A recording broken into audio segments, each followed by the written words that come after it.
The Biden administration has decided to extend temporary protected status for individuals from El Salvador, Sudan, Venezuela and Ukraine. This comes as part of the ongoing efforts to support those fleeing unstable conditions in their home countries.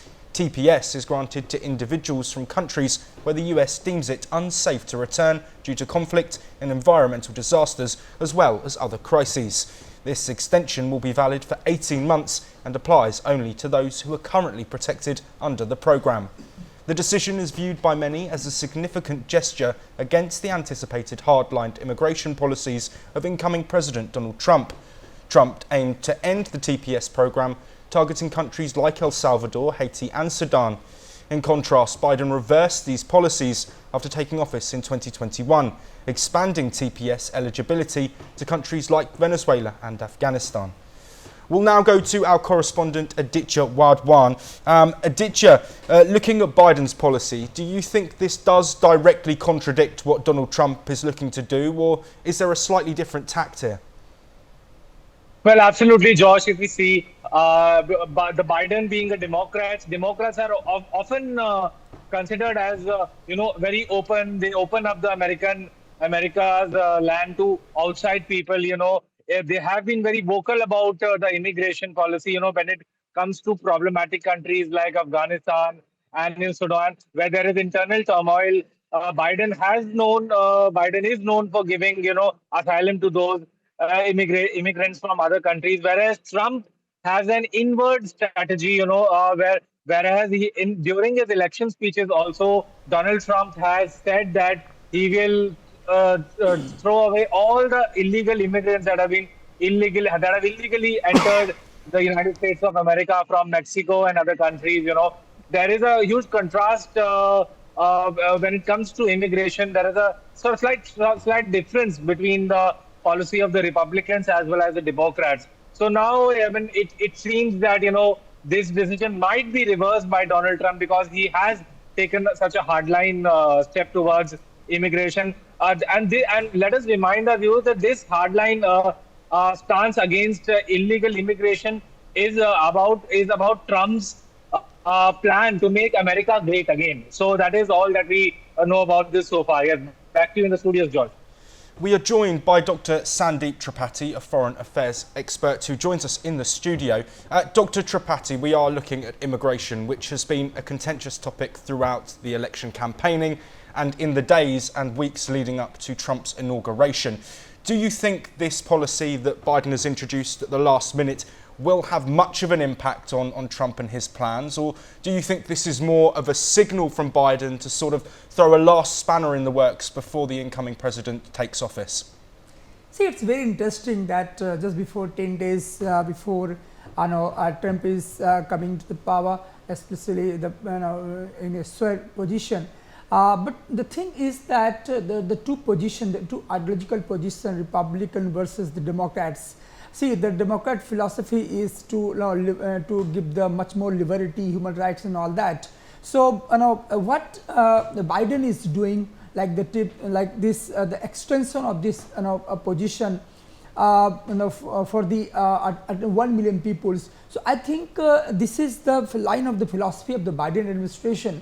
But at the same time, we should think that Trump is very critical about the immigration policy, and in the history also, the first time when he came into the power from 2016 to 2021. So he was in the power just because of this immigration policy, and during this time he was very proactive regarding to facilitate this anti-immigration policy, and he was he declared during the electoral campaign that in the first day his policy will be realized, and the policy is the largest ever deportation program in the history. So this is somehow the promises that he is willing to deliver in the first day, and just before 10 days Biden is giving the relaxation, is giving such kind of legal rights to stay at least 18 months more. So I think this is ideological fight between Democrats and the Republicans. But we know the White House is waiting for the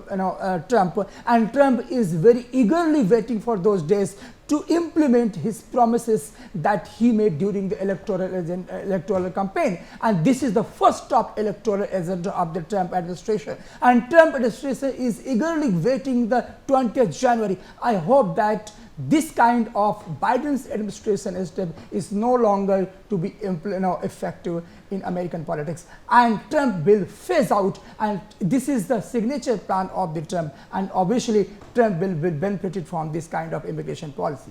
Thank you, Dr. Tripathi. We're also joined by Ambassador Suresh Goel, a former diplomat. Ambassador Goel, we're looking at people, and specifically people who have entered the United States because of crises or natural disasters.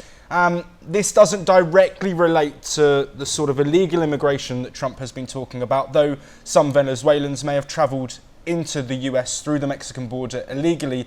Do you think this is two separate issues that are being discussed, or do you think this comes under the same conversation? Well, first of all, there is a clear distinction between legal immigration, where all the processes of the host country have been followed, and therefore the asylum seeker or the migrant into the USA in this case is legally entitled to stay in the country, whether this is through H-1B visa route or through asylum properly granted, etc., etc. Those who have come into the country without any proper processing, proper papers, is entirely a different matter. And I'm saying that clearly cognizant of the fact that there are all kinds of issues involved here: human rights, rights of the minorities, rights of the people.